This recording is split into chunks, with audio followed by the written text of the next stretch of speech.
Amigas e amigos, o Brasil está passando por aquela realidade descrita por Antônio Gramsci, que foi um teórico muito importante do marxismo, do socialismo, foi fundador do Partido Comunista Italiano, que nos seus famosos cadernos do cárcere escreveu o seguinte: a crise consiste precisamente no fato de que o velho está morrendo e o novo ainda não pode nascer. Neste interregno, uma grande variedade de sintomas mórbidos aparece. O Gramsci falou isso num outro contexto, mas a gente pode perfeitamente bem adaptá-lo para a realidade do Brasil, do presidente Jair Bolsonaro. Mas antes de prosseguir, eu sou Oswaldo Bertolino, este é o Outro Lado da Notícia. Bem-vindas, bem-vindos ao Outro Lado da Notícia. Peço aqui com ênfase para que você dê o seu like, para que você faça o seu comentário, para que você se inscreva neste canal. Nós estamos aí, já rompemos a barreira dos 33 mil inscritos, 33.200 e poucos já inscritos aqui no canal, mas sem dúvida alguma que a gente patina nessa questão aí da propagação dos vídeos que são publicados aqui por uma série de motivos. Tem, pelo que eu andei pesquisando e conversando com quem entende do assunto, tem o problema da atualização do aplicativo. Tem muita gente que me acompanha desde o começo de 2016, quando esse canal começou. Naquela época ainda eram poucos os youtubers de esquerda, eram poucos os que abordavam os temas que eu abordo aqui desde então. Tem também o problema do famoso sininho, que precisa ser acionado, vigiado, né? E o YouTube também faz uma seleção, descaradamente faz uma seleção.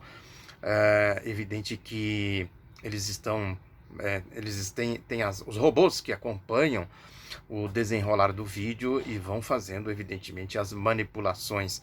Estão, inclusive, desmonetizando o canal, dizendo que não está de acordo com os anunciantes. Aí você tem que submeter a uma análise que demora, sei lá, semanas.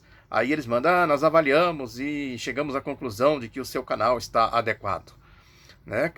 Quase invariavelmente, quase toda semana tem um caso assim aqui. Ou seja, depois que o canal já está no ar, né, há muito tempo, é que eles vão dar o aval de que o canal está adequado. Claramente, aí, vigilância ideológica. Não tenham dúvida quanto a isso. Agora, nós precisamos, evidentemente, enfrentar essa realidade. E aí só tem um jeito, que é contar com os internautas que me acompanham aqui. Este canal está com a diversidade, eu estou fazendo bastante entrevistas, temos o famoso Roda de Conversa, todos os dias, ou quase todos os dias. Evidentemente que vai ter um dia ou outro que a gente não tem condições de fazer o que a gente faz na unha, com voluntários, pessoas que se dispõem a participar aqui do Roda de Conversa, que é um papo descontraído, né? Muita gente interessante, com opiniões muito interessantes, consistentes, mas ao mesmo tempo com a leveza do humor, né? O bem-vindo é o nosso mestre aqui, de puxar esse aspecto bem-humorado, né? Alegria, alegria, como ele diz, né? Tem o Luiz Manfredini também, que é figura constante aqui com a gente, o Jorge Gregory, são figuras que todos os dias batem cartão no nosso Roda de Conversa, além, evidentemente, do Bem-vindo Sequeira. A Joane Mota, que também jornalista com opiniões bastante consistentes, tem participado regularmente. Eu peço, portanto, que vocês prestigiem, porque há uma concorrência muito grande agora, né? Principalmente depois da pandemia, de lives, e nós procuramos fazer uma coisa original, dar um outro sentido, tirar um pouco aquela carranca, né? Que fica, essa gente aí que fica tentando tratar as coisas com ar profissional. O nosso ritmo é um ritmo mais descontraído, sem perder, evidentemente, a profundidade. Tem também os vigaristas que migraram para a internet. Fábio Panunzio, por exemplo, está lá fazendo um jogo pesadíssimo para puxar a audiência de esquerda. Tem isso, né? Ele quer puxar a audiência de esquerda. E também a turma da direita, os grandes grupos econômicos, né? CNN está lá presente, CBN, enfim, a concorrência é pesada. E também temos os nossos, no nosso campo, né, canais importantes, o 247, o DCM, que tem aí cumprido papel muito relevante. E nós aqui procuramos ir por uma via que a gente aprofunda as opiniões ao mesmo tempo em que a gente mantém a descontração, fazendo com que as pessoas não fiquem com aquele clima pesado e tal, e os internautas participando efetivamente da roda de conversa. Dito isso, fazendo aqui um pouco do comercial aqui do canal e pedindo o apoio de vocês, né, que a gente é tudo voluntário, repito, né, é tudo na unha, tudo na base da militância digital. Nós não trabalhamos com patrocínio, com coisa do tipo, né? A não ser esses anúncios que aparecem aí, que são institucionais do próprio YouTube e do próprio sistema Google. E a gente, às vezes, precisa produzir muito para que haja um retorno mínimo, insignificante, pode-se dizer assim. Agora é isso, né? Quando o canal ganhar dinâmica e tiver a sua própria sustentação, sem artificialismos, né? Tem isso também, dinheiro. O YouTube fica cobrando, patrocínio, põe patrocínio e tal, quer dizer, nós não temos dinheiro para fazer isso, né? A nossa ideia aqui é fazer com que o canal se sustente pela sua consistência e não por artificialismos de patrocínio, que é o que o YouTube quer, dinheiro, dinheiro, dinheiro, por isso que ele joga para baixo, e a gente tem que se contrapor, evidentemente, com o apoio dos internautas. Mas eu quero voltar aqui para o comentário, o tema que eu estava dizendo aqui. Quero dizer, o Bolsonaro já é um presidente institucionalmente morto. Ele não tem mais nenhuma condição de continuar no cargo, quer dizer, e aí ele apela para, no dizer aqui do Antônio Gramsci, ele apela para os sintomas mórbidos. Tudo isso que a gente está vendo aí, né? Ele está claramente segurando essa questão do auxílio para os estados e municípios, estrangulando os estados e municípios, porque sem os recursos da lei, do projeto de lei que foi aprovado, que ele já deveria ter sancionado, já tem mais de um mês que foi aprovado, né? Sem esse recurso, os estados e municípios não têm como manter o socorro à população, manter os serviços essenciais funcionando. Houve uma queda de arrecadação de impostos por conta da queda da economia, do isolamento social, e caberia à União fazer esse repasse. O que eles procuram fazer? O que o Bolsonaro procura fazer? Segura isso, estrangula e joga a culpa nos governadores e prefeitos. Quer dizer, vocês não querem abrir a economia, como ele vive falando, tem que abrir, tem que ir empurrando o povo para a roleta russa da contaminação, da Covid-19, né? E ele faz chantagem, né, faz uma prática de genocídio e empurrando governadores e prefeitos para uma sinuca de bico, quer dizer, sem os recursos, não resta outra alternativa senão abrir a economia e empurrar o povo para a contaminação da Covid-19. É um genocídio. Tem aí pesquisas apontando que ainda a taxa de imunidade é muito baixa, aquela história que ele fala, o Bolsonaro, né? 70% da população tem que ser contaminada, né? Na lógica dele, empurra esse povo aí para a contaminação, que os 70%, ele chama aí de rebanho, né? A imunidade do rebanho, os 70% sai daí desse povo desesperado, sem condições de sobrevivência, sem recursos. Se a tese dele está correta, isso é mais ou menos discutido aí também pelo mundo afora, né? Isso tem que ser feito de maneira controlada, né? De maneira que as pessoas possam se socorrer, né? E ao mesmo tempo fazer investimentos maciços, pesados na ciência, na busca da vacina, sei lá, de outros meios para a cura da pandemia, quer dizer, ter responsabilidade com a vida, coisa que o Bolsonaro não tem. Ele quer empurrar essa massa para ser os 70% contaminados. Vão morrer? Quem tiver que morrer, que morra, mas é importante que a economia seja reaberta.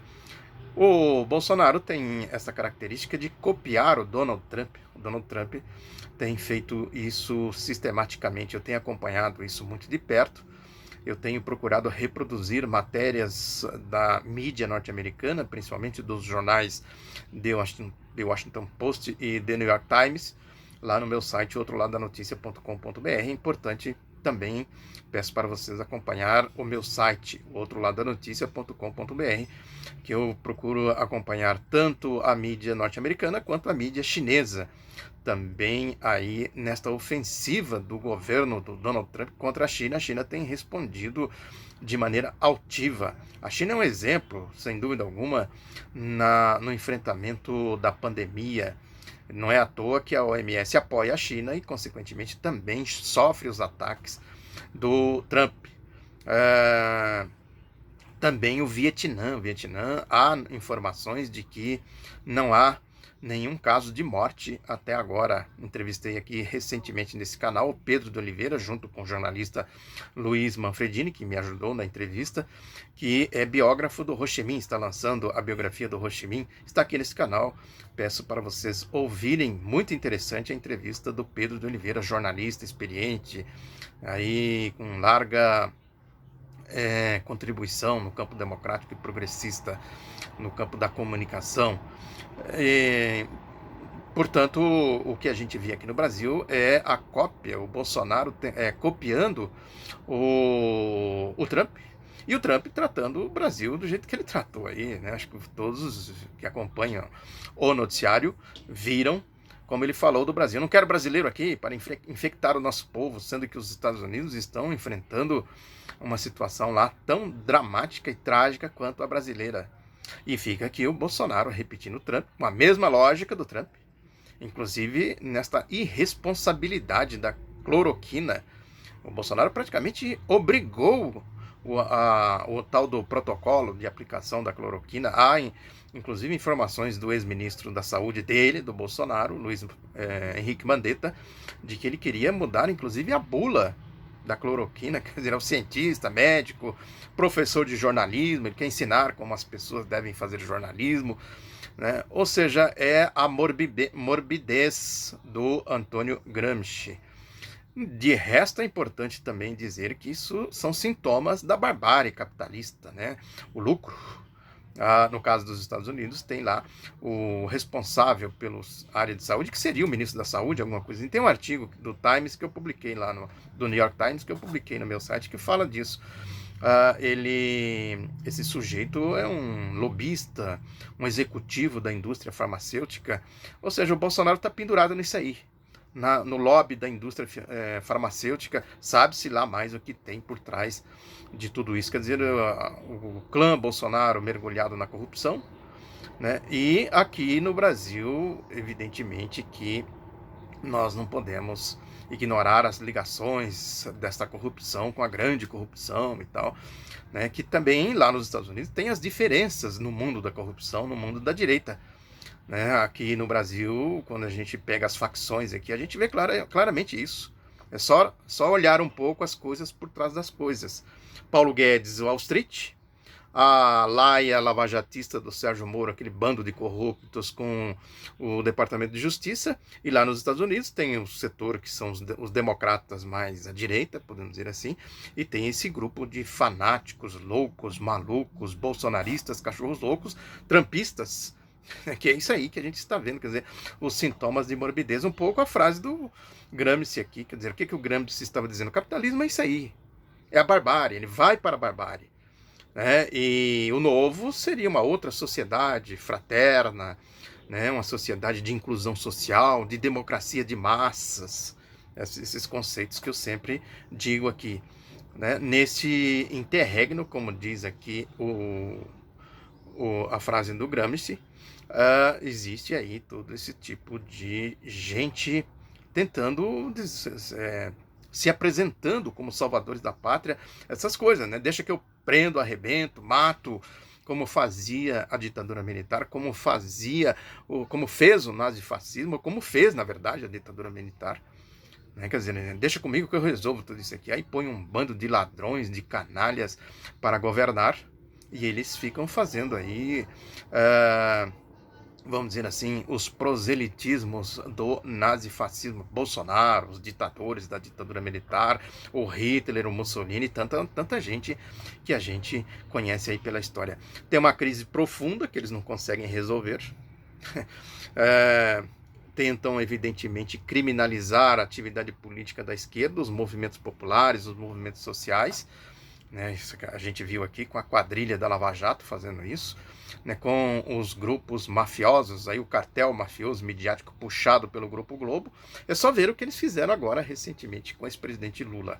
Naquela frase infeliz do Lula, que ele falou que ainda bem que surgiu o coronavírus para mostrar que o Estado mínimo não funciona, que o Estado tem que estar presente. Então, uma frase infeliz, um descuido do Lula, claramente um descuido. O que a Globo fez? Pegou isso aí, potencializou. Falei, né, numa das rodas de conversa, acho que foi ontem, que eu falei que anteontem, o Jornal da Globo interrompeu um repórter que estava ao vivo para pôr a fala do Lula. Não é que eles ignoram o Lula. O Lula não existe. É como se fosse uma figura invisível.